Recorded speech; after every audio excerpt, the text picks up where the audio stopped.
Mr. President, before I begin, I would like to say a few words about the tragedy unfolding on the West Coast. I know many of us have been looking at the television and watching the structure fires and heard from friends who have children there or themselves there, and I think it's just unimaginable. So I just want to let them know in California that we're praying for them and their families, for their safety, and that hopefully this will all become under control sooner than later. But I would, I've seen this on the TV, and I would say it from this podium that I urge all residents, if you are told to evacuate, don't waste any time. It sounds like quick and fast evacuations are smart and are being advised. So please be super careful and as we move through this tragedy.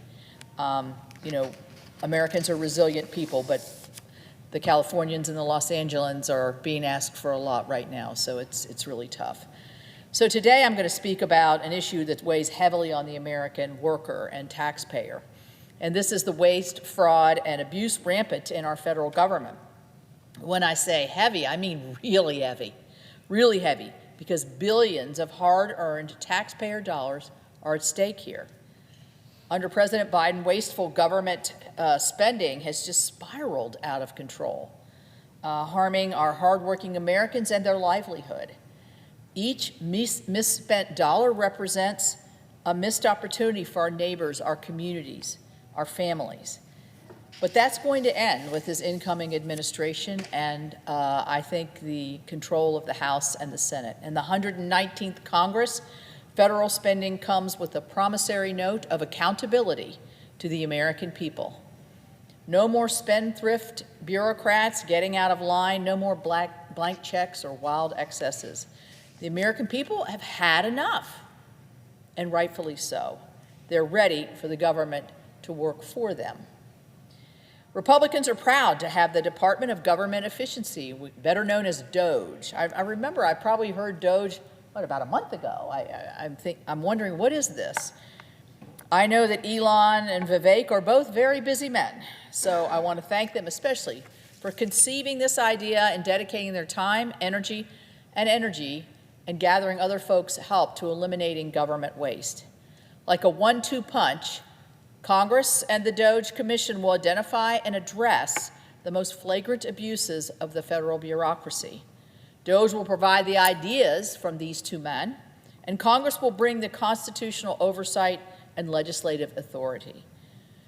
We plan to hit the ground running, really, on day one of the Trump administration to take aim at the worst excesses left over.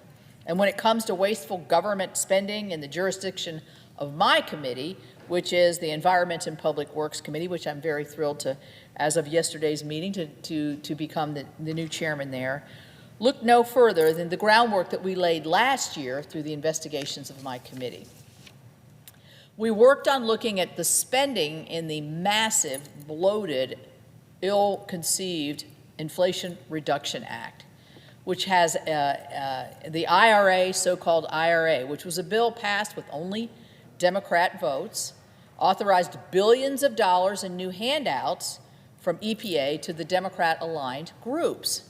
And recently, an EPA employee actually admitted its current grant-making process, so that means between now and January 20th, when President Trump takes over, he equated it to being akin to throwing gold bars off the Titanic. Well, that's just the chills of every American taxpayer. Throwing gold bars off the Titanic. We've reached unprecedented levels of waste, fraud, and abuse. The American people rejected this kind of reckless governance in November through their voice at the ballot box. Bureaucrats are desperately, right now as we speak, writing checks because come January 20th, they know President Trump will take the checkbook away and ask for accountability. My committee already has issued a clear warning to the EPA in a letter in December. We demanded to know who's getting these gold bars that are being thrown off the Titanic and to what amounts. Most importantly, We want a clear paper trail so the bureaucrats at the EPA can't bury wasteful spending on the way out the door. The committee has already uncovered handouts to groups that are anti-American, anti-Semitic, anti-Israel, anti-police, and anti-border security. That's it, not a dollar more. For example, of the $3 billion of the IRA dedicated to the new Environmental and Climate Justice Block Grant Program through the IRA, the EPA announced over the last several months that it would give $50 million to Climate Justice Alliance, $50 million to the New York Immigrant Coalition, and $100 million to the NDN Collective. The Climate Justice Alliance promotes wildly anti-Semitic rhetoric. The New York Immigrant Coalition advocates for radical open border policies. And most egregiously, remember this is the one getting $100 million, the NDN Collective goes as far as to call America an evil country. So let me be clear. These groups should not and will not receive one dime of taxpayer dollars. The American people should be outraged, as I am. I think you can tell my voice is getting a little bit louder here. Abuse of their tax dollars.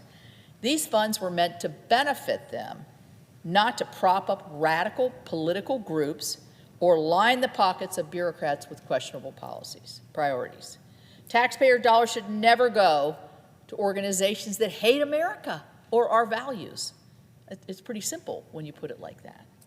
To say, though, that to those who say there's no alternative, that government is and always will be wasteful, I say, look to the state of West Virginia.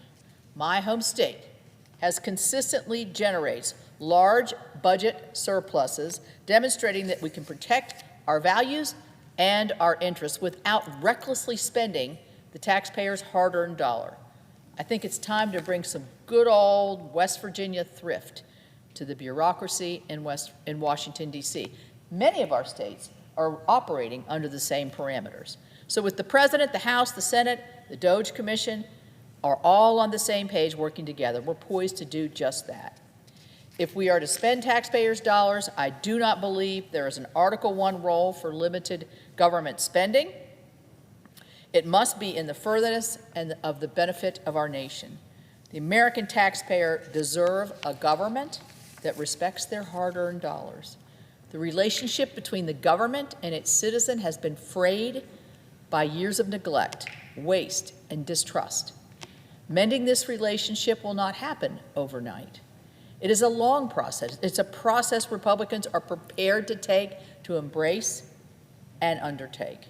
We will end the reckless spending spree, we will put an end to bureaucratic waste, and we will aim to ensure that every dollar that leaves the federal treasury is used in service to the American people. This is our commitment to rebuild trust, to prioritize the needs of the people, and to ensure that the government serves them, not the other way around. Thank you, my fellow senator. I appreciate it, and I look forward to working with all of us here on this very important issue.